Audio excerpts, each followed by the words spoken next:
Hello दोस्तों, स्वागत है आपका मेरे YouTube चैनल में। आज के वीडियो में वैदिक सभ्यता से जुड़ी विशेषताओं को देखेंगे।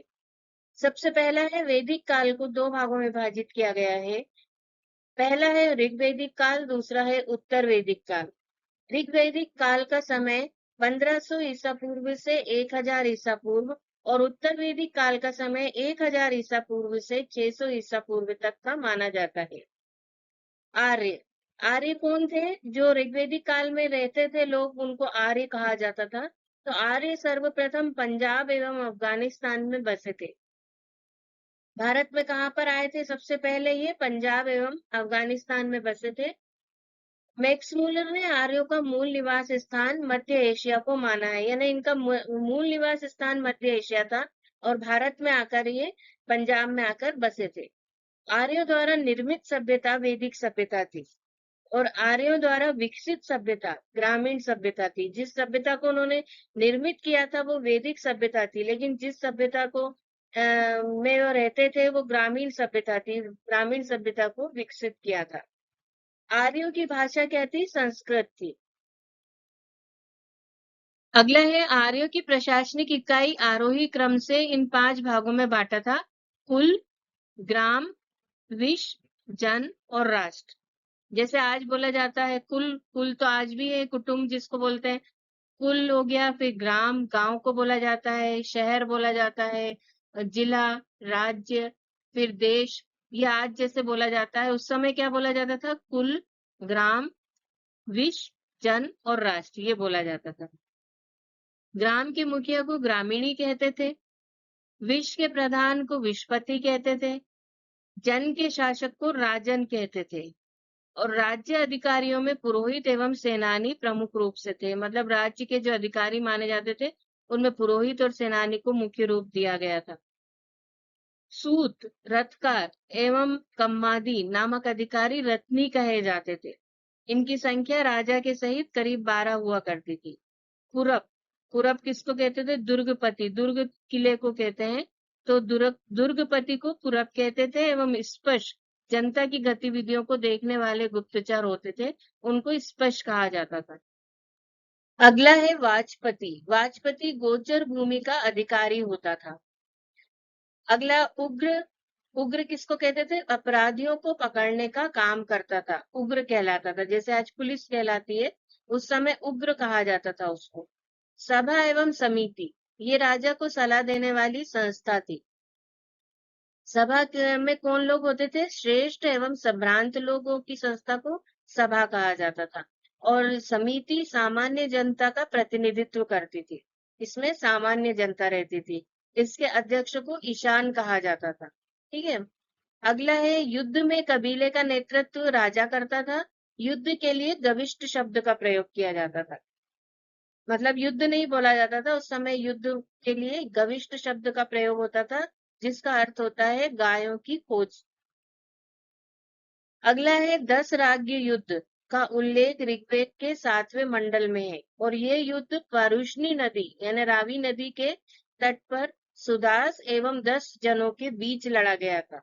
इसमें सुदास विजयी हुए थे। तो ये 10 राज्य युद्ध के बारे में पूछ लिया जाता है। 10 राज्य युद्ध ऋग्वेद के 7वें मंडल में इसका उल्लेख हमको मिलता है। ये परुष्णी नदी के मतलब रावी नदी के तट पर हुआ था। अगला है, ऋग्वेदिक समाज 4 वर्णों में विभक्त था। ये वर्ण थे ब्राह्मण, क्षत्रिय, वैश्य और शूद्र। और ये विभाजन व्यवसाय पर आधारित था। ये वर्ण व्यवस्था आज भी चली आ रही है और ये विभाजन व्यवसाय के आधार पर था। जैसे ब्राह्मण पूजा पाठ करते हैं, क्षत्रिय युद्ध के लिए में जाते हैं। तो इस तरीके से उस समय व्यवसाय के आधार पर 4 वर्णों में विभाजित किया गया था समाज को। अगला है, ऋग्वेद के 10वें मंडल के पुरुषोक्त में चतुर्वर्णों का उल्लेख मिलता है। इसमें कहा गया है कि ब्राह्मण परम पुरुष के मुख से, परम पुरुष यानी भगवान के मुख से, क्षत्रिय उनकी भुजाओं से, वैश्य उनकी जंघाओं से एवं शूद्र उनके पैरों से उत्पन्न हुए हैं। आर्यों का समाज पितृ प्रधान समाज है। इसके पहले जब हमने सिंधु घाटी सभ्यता का पढ़ी थी, तो हमने देखा था कि वो मातृत्व प्रधान समाज है। वहाँ माता मातृत्व की पूजा की जाती है, माता की पूजा की जाती है, लेकिन यहाँ पर पितृ प्रधान समाज माना गया है आर्य समाज को। समाज की सबसे छोटी इकाई परिवार या कुल थी। आज भी कुल परिवार को कुल कुटुंब यही बोला जाता है। तो उस समय समाज की सबसे छोटी इकाई परिवार या कुल थी, जिसका मुखिया पिता होता था, जिसे कुलप कहा जाता था। स्त्रियां इस काल में अपने पति के साथ यज्ञ कार्य में भाग ले सकती थी या लेती थी। अगली विशेषता है बाल विवाह एवं पर्दा प्रथा तब नहीं था, प्रचलन में नहीं था। अगला है विधवा अपने मृतक पति के छोटे भाई से विवाह कर सकती थी, मतलब देवर से शादी कर सकती थी। अगला, स्त्रियां शिक्षा ग्रहण करती थी।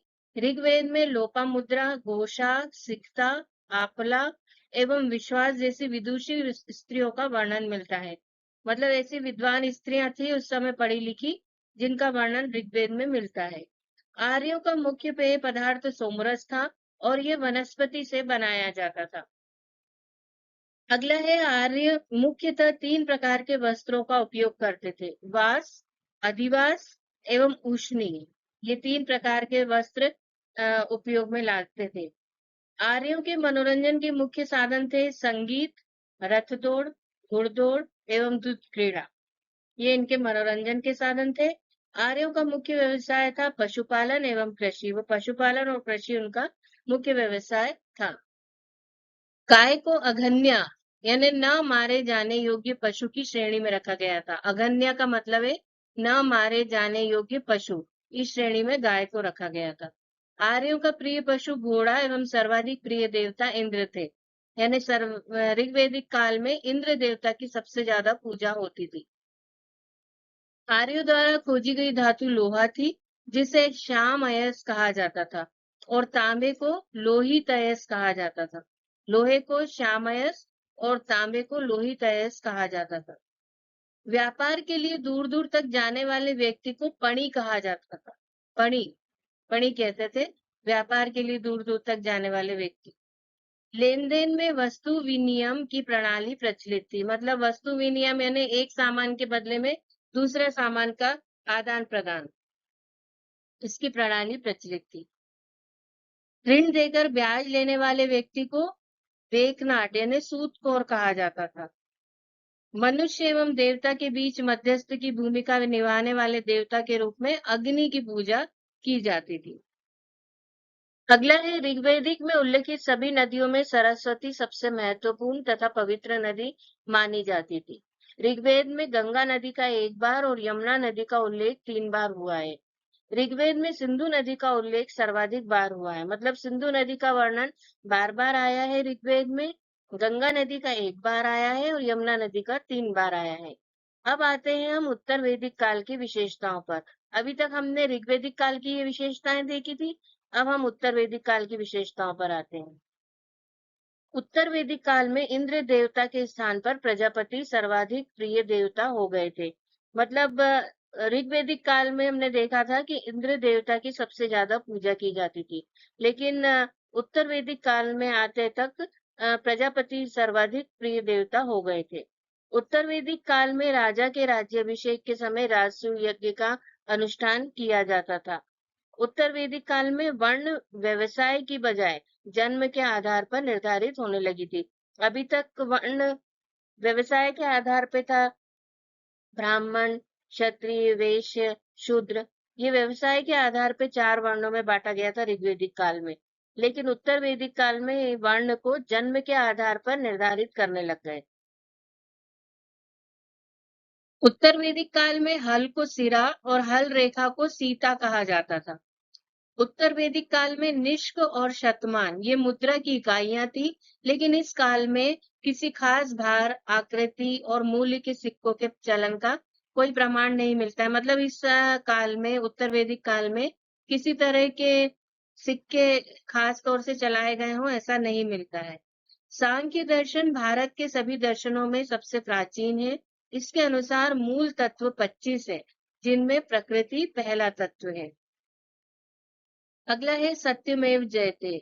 मंडूक उपनिषद से लिया गया है, मुंडुक उपनिषद से लिया गया है सत्यमेव जयते। और इसी उपनिषद में यज्ञ की तुलना टूटी नाव से की गई है। गायत्री मंत्र सर्वित्र नामक देवता को संबोधित है, जिसका संबंध ऋग्वेद से। ऋग्वेद में गायत्री मंत्र मिलता है जो सवित्र नामक देवता को संबोधित है। उत्तर वैदिक काल में कौशाम्बी नगर में प्रथम बार पक्की ईंटों का प्रयोग किया गया था। यानी सबसे पहले पक्की ईंटों का प्रयोग कौशाम्बी नगर में मिला था उत्तर वैदिक काल में। हमारे यहाँ पर 2 महाकाव्य हैं, तो वो 2 महाकाव्य कौन से हैं? एक महाभारत है और दूसरा रामायण है। महाभारत का पुराना नाम जय संहिता था, मतलब जय संहिता के नाम से पहले जाना जाता था। ये विश्व का सबसे बड़ा महाकाव्य है। कौन सा? महाभारत। गोत्र नामक संस्था का जन्म उत्तर वैदिक काल में हुआ है। गोत्र आज भी चलता है, तो गोत्र का जन्म कब हुआ था? उत्तर वैदिक काल में गोत्र नामक संस्था का जन्म हुआ था। ऋग्वैदिक काल में इंद्र युद्ध के नेता एवं वर्षा के देवता थे। इंद्र को किनके देवता मानते थे? ऋग्वैदिक काल में युद्ध के नेता एवं वर्षा के देवता माना जाता था। अग्नि देवता को देवताओं एवं मनुष्य के बीच मध्यस्थ थे। ये हमने पढ़ा है आगे कि देवताओं और मनुष्य के बीच में मध्यस्थता कौन करते थे? अग्नि देवता। इसलिए अग्नि देवता की पूजा की जाती थी। वरुण देवता, वरुण देवता पृथ्वी एवं सूर्य के निर्माता, समुद्र के देवता, विश्व के नियामक एवं शासक, सत्य का प्रतीक, ऋतु परिवर्तन एवं दिन रात का कर्ता, ये माना जाते हैं। कौन? वरुण देवता। दो देवता, ये कौन है? आकाश के देवता है। ये सबसे प्राचीन है देवता है, जो इनको धो बोला जाता है। ये आकाश के देवता माने जाते हैं। अगले हैं सोम देवता, ये वनस्पति के देवता है। उषा, ये प्रगति एवं उत्थान के देवता है। आश्विन, ये विपत्तियों को हरने वाले देवता है। पूषण, ये पशुओं के देवता है। विष्णु देवता, ये विश्व के संरक्षक एवं पालन करता है। मरुत, ये आंधी तूफान के देवता है। तो ये वैदिक सभ्यता से जुड़ी हुई विशेषताएं थी।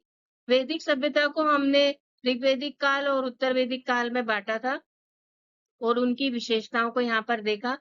इसके पहले के 2 वीडियो हैं जिनमें वैदिक सभ्यता या संस्कृति से जुड़े हुए क्वेश्चन आंसर बताए गए हैं। तो अगर आपने वो वीडियो नहीं देखे हैं तो आप प्लेलिस्ट में जाकर उनको देख सकते हैं।